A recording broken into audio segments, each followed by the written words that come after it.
বনলতায় আপনাদের স্বাগত। বাগান থাকলে সমস্যা তো থাকবেই, আর তার মধ্যে সবচেয়ে বড় যে সমস্যাগুলো থাকে সেটা হলো ফাঙ্গাল ইনফেকশন, বিভিন্ন ভাইরাসের অ্যাটাক, ব্যাকটেরিয়াল ইনফেকশন, পোকামাকড়ের উপদ্রব। এই সমস্যার সমাধানে আমরা প্রতিনিয়তই বাজার থেকে বিভিন্ন ধরনের ফাঙ্গিসাইড, পেস্টিসাইড কিনে এনে ব্যবহার করি। তবে আজ আপনাদের এই যে মিক্সচারটা আপনি দেখছেন, এই মিক্সচারটা বানানো শিখিয়ে দিলে আপনারা বুঝতে পারবেন যে বাজার থেকে কিনে আনা বিভিন্ন ফাঙ্গিসাইড তথা পেস্টিসাইডের থেকে অত্যন্ত বেশি কার্যকরী এই মিক্সচারটা বানাতে কিন্তু পেস্টিসাইড যেগুলো আমরা কিনে আনি তার থেকে অনেক কম খরচা এবং অনেক কম এফোর্ট দিয়েই তৈরি করা যায়। এই মিক্সচারটাকে বলা হয় বর্ধ মিক্সচার। এই বর্ধ মিক্সচার কিন্তু অতি সহজে বাড়িতে অতি কম খরচেই বানানো যায়।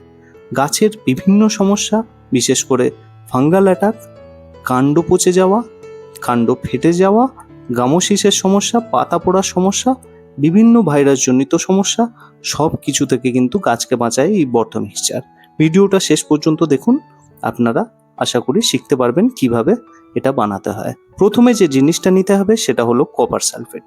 এই কপার সালফেটকে আমরা তুঁতে বলে চিনি।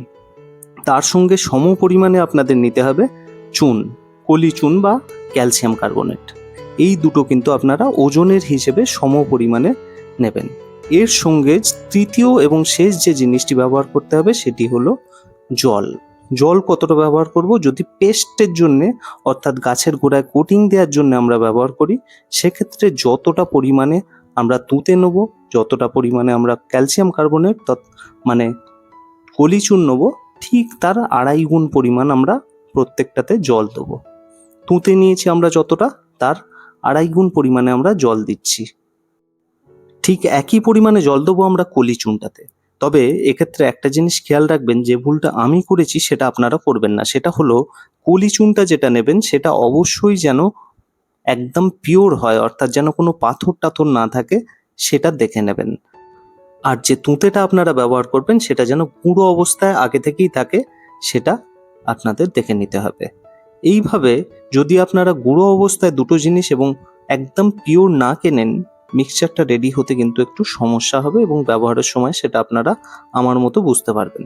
এবার চলুন, বিকালের দিকে আমি এটা ভিজতে দিয়েছিলাম এবং সারা রাত ধরে এটাকে ওই অবস্থায় রেখে দিয়েছিলাম। দেখা যাক সকালবেলা কি অবস্থায় আছে। সকালবেলা এটা গুলে গেছে এবং দুটো মিক্সচারকে এবার একসঙ্গে মিশিয়ে নিলেই তৈরি হয়ে যাবে বর্ধ মিক্সচার। প্রথমে আমরা কলি চুনটাকে একটা পাত্রে ঢেলে দেবো। এই পাত্রর কথা সবচেয়ে আগে বলি, আমরা যে পাত্রটা ব্যবহার করছি সেটা কোনোভাবেই যেন কোনো মেটাল পাত্র না হয়, সেটা খেয়াল রাখবেন। কাঁচের এরকম বাটি বা গ্লাস আপনারা ব্যবহার করতে পারেন, অথবা প্লাস্টিকের কোনো জিনিস ব্যবহার করতে পারেন। এইভাবে যখন আপনারা ঢালবেন, একটা কাঠি দিয়ে কিন্তু ভালোভাবে এটাকে গুলিয়ে মিশিয়ে দিতে হবে। এই ভালোভাবে মিশিয়ে দেওয়াটা কিন্তু খুব ইম্পর্টেন্ট। আর যে কাঠিটা ইউজ করবেন সেটা কিন্তু কাঠের হতে হবে, কোনো রকম মেটাল চামচ বা কোনো কিছু ব্যবহার করবেন না।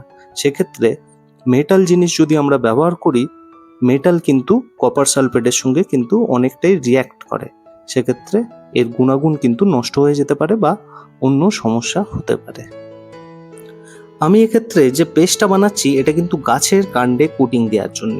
আপনারা যদি স্প্রে করার জন্য এই পেস্টটি বানান, সেক্ষেত্রে দুটো জিনিস মাথায় রাখবেন। প্রথমে আপনাদের জলটা নিতে হবে, যে পরিমাণে আমি এখন নিলাম তার থেকে দ্বিগুণ, আর অবশ্যই ছেঁকে নিয়ে তারপর স্প্রেয়ারে দিয়ে ব্যবহার করবেন। দেখুন আমার পেস্টটা তৈরি হয়ে গেছে। আমি একটা গাছকে কাটিং করার পর অর্থাৎ প্রুনিং করার পর আমি কিন্তু কাটা অংশে এটা এইভাবে দিয়ে ব্যবহার করতে পারি। তাছাড়া ফলের গাছ, ফুলের গাছ, তাতে কাণ্ডগুলোকে প্রোটেকশন দেওয়ার জন্য কিন্তু এভাবে ব্যবহার করা যেতে পারে। অবশ্যই এভাবে আপনারা ব্যবহার করুন, কারণ এটা অন্যান্য ফাঙ্গিসাইড দিয়ে আমরা কোটিংয়ের এই কাজটা করে থাকি, তার থেকে কিন্তু এই কোটিংটা অনেক অনেক বেশি এফেক্টিভ এবং সস্তা। বর্ষা আসার আগে একবার এবং বর্ষা চলে যাওয়ার পর আরেকবার যদি এভাবে কোটিং দিতে পারেন, সেক্ষেত্রে কিন্তু অনেক সুফল পাবেন।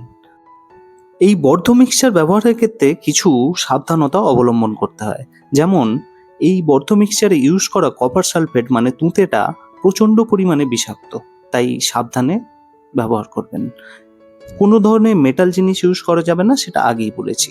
সবজিতে বা ফলে যদি আপনারা এটা স্প্রে করেন, সেক্ষেত্রে অবশ্যই 7 থেকে 10 দিনের ব্যবধান রেখে আপনারা তবেই ফল বা সবজি হারভেস্ট করবেন। আর এই মিক্সচারটা কিন্তু রেখে ব্যবহার করা যায় না, অর্থাৎ যেদিন আপনারা প্রস্তুত করবেন সেদিনই আপনাদের ব্যবহার করে নিতে হবে। পদ্ম মিক্সচারের প্রস্তুতি এবং ব্যবহার নিয়ে ছিল আজকের এই ভিডিও। কিছু প্রশ্ন বা পরামর্শ দিতে চাইলে অবশ্যই কমেন্ট করুন। ভিডিও ভালো লাগলে অবশ্যই লাইক করুন আর বনলতাকে অবশ্যই সাবস্ক্রাইব করুন। ধন্যবাদ।